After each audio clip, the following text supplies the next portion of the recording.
계속해서 시장 점검해 보도록 하겠습니다. 오늘은 김주영 아카츠오앤컴퍼니 대표 자리에 모셨습니다. 어서 오세요. 안녕하세요. 네. 이번 주 시장에서 좀 대표님이 주목할 만한 변수나 이슈 뭐가 있을까요? 우선적으로는 지난주에 2월 1일 날 이제 FOMC 그러니까 연방준비위원회에서 파월 의장이 앞으로 향후 금리 인상에 대해서는 어느 정도 속도 조절이 가능하다라는 메시지를 남기면서 굉장히 더비시한 그러니까 비둘기파적인 그렇죠. 그런 의견을 제시하면서 시장이 좀 많이 안도하는 그런 모습이었는데 지금부터 이제 3월까지는 아무래도 연방준비위원회가 없으니까 예. 그동안은 어떻게 보면 거시경제적인 이슈에서는 큰 문제들은 없을 것으로 보입니다. 다만 지난주에 이제 나왔던 고용 지표들이 워낙 강하게 나오다 보니 금리를 빠르게 내릴 수는 없을 것이다라는 우려감 때문에 외국인들이 조금 주춤하는 모습들을 지금 보이고 있는 상황이고요. 그런 부분들 때문에 시장이 좀 많이 움직이지 못하는 그래서 외국인들이 매수를 지금 하고 있긴 하지만 그쵸, 조금씩 좀 매도세들이 약해졌죠. 한 번씩 나오고 예. 있는 그런 모습들이 좀 보이고 있습니다. 그러니까 1월이 워낙 강세였기 때문에 이제 그런 모습들이 보이는 것 같고요. 어제 같은 경우는 이제 미국의 GDP가 급격하게 하락할 수 있다라고 하는 경고 메시지들이 나오면서 시장이 다우 같은 경우가 한 300포인트 정도 올랐다가 그대로 밀리는 그런 모습들을 보이면서 아시아 시장 전반적으로 지금 영향을 좀 미치고 있는 부분들이고 오늘 그것이 외국인의 매도세를 발생시키는 요인이라고 생각을 합니다. 예. 제가 지난번 말씀드렸다시피 한 1,200원대 근처에 오면 분명히 1,450원대 그 투자를 했던 투자자들은 분명히 매도의 어떤 욕구들이 있을 것이다라는 말씀을 드리면서 패시브 자금의 매수와 이러한 그 먼저 움직였던 자금의 매도가 서로 상충되는 모습들을 보일 수 있다라는 말씀을 드렸는데 그런 현상들이 좀 나타나고 있는 것이 아닌가 생각이 됩니다. 예, 외국인의 매수세가 1월만큼은 아닙니다. 그래도 그 가운데 좀 외국인들이 삼성전자의 매수세는 계속 들어오고 있는데 네. 어떻게 바라보십니까? 네, 아무래도 외국인들이 삼성전자를 많이 담고 있다라고 하는 모습은 결국은 패시브 자금이 조금 더 강하게 움직이고 있다라고 설명할 수 있을 것 같아요. 그리고 최근에 보면 삼성전자뿐만 아니고 포스코홀딩스 그다음에 각 은행주들을 계속적으로 담고 있는 모습들을 보이고 있거든요. 그게 오늘 은행주들 같은 경우는 배당 정책 때문에라도 주가가 그렇죠. 움직이고 있지만 그런 모습들이 좀 같이 보이고 있는 것을 보면 아직은 외국인들의 액티브 자금 그러니까 주식을 선별해서 들어가는 그런 아주 전문적인 투자자들은 큰 움직임을 보이고 있지 않다라고 해석을 하면 될 것 같고요. 그들이 어떤 방향성을 결정할 때 다시 한번 외국인 매수세는 강력하게 들어올 수 있을 것이다 라고 생각을 합니다.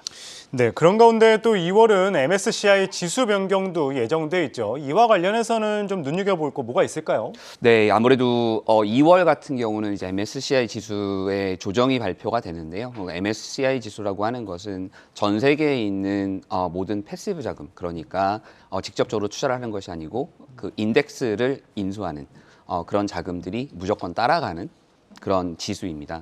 그래서 이 지수에서 종목이 편입이 되면 그 편입되는 날, 전날, 종가 때, 그 동시호가 때 지분을 인수하게 되는데요. 네.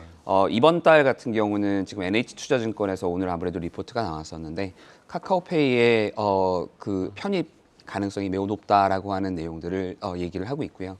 카카오페이가 만약 편입이 된다면 제가 봤을 때는 대략 700에서 한 1,000억 정도 자금들이 보통 많이 들어오더라고요. 물론 이거는 시가총액 기준에 따라서 그리고 지분율에 따라서 많이 달라지는 부분들인데 그 금액들이 들어올 수 있는 부분이 있기 때문에 카카오페이는 좀 유의 깊게 좀 봐주셨으면 좋겠고요.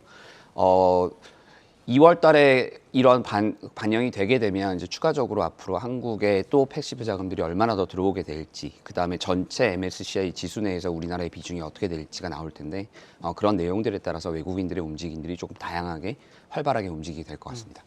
예, 일단 오늘 말씀하셨는데 오늘 카카오페이가 이 편입은 됐습니다. 네. 약간 말씀하신 거예요. 정정 예정이라고 하셨는데, 네. 카카오페이는 편입이 됐고요.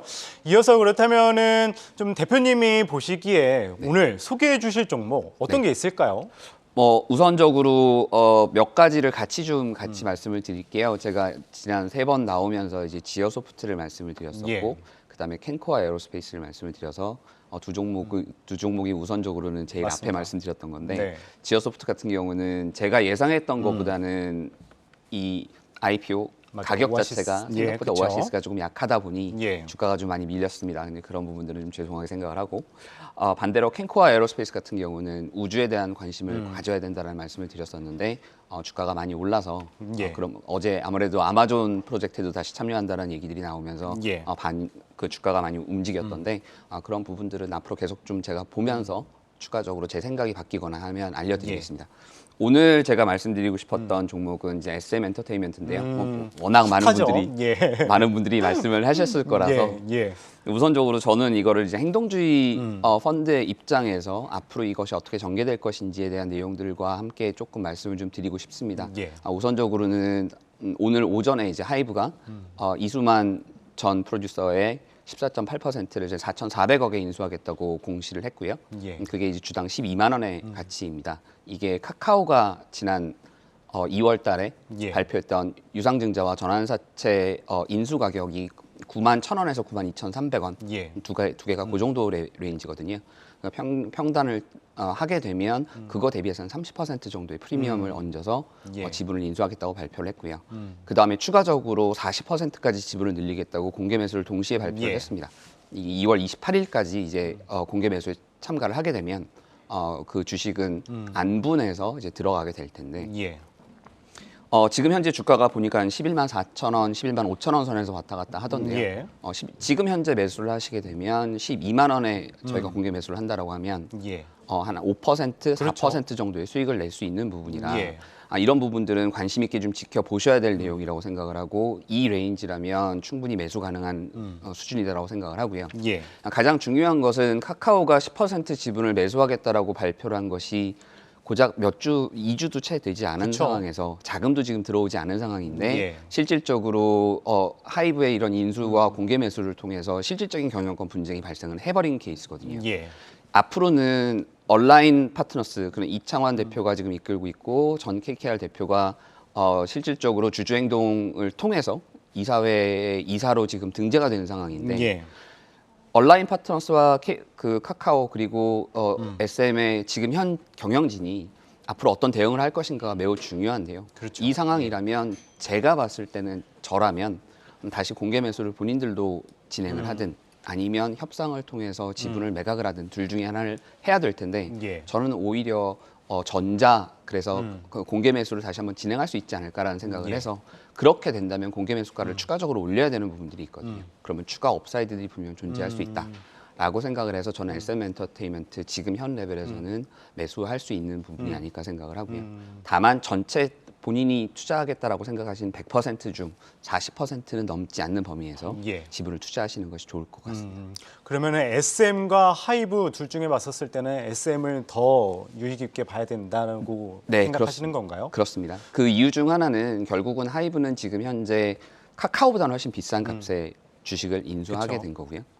향후 앞으로 가격을 더 올릴 수 있는 부분들이 되기 때문에 그렇게 되면 SM의 실제 지분 가치 또는 회사의 가치보다 더 높은 가격에서 인수할 수 있는 부분이 되거든요. 예. 그 부분들을 저는 좀 조심스럽게 보기 때문에 그렇게 되면 14.8%는 이미 인수한 것이기 때문에 본인들은 비싼 값에 인수한 것이고 그것을 매각하거나 하기에는 대단히 부담스러운 부분이 될 거거든요. 그런 면에서 저는 SM이 예. 그 하이브보다는 더 낫다라고 생각을 하고요. 예. 간단하게 그냥 밸류에이션 조금 정리를 제가 해봤었는데 지금 하이브 같은 경우가 시가총액 한 8조 정도가 되고요. 예. 그다음에 PER 기준, 그러니까 2022년 PER 기준으로 한 31배 정도가 됩니다. JYP가 한 2.6조에 34.6배고요.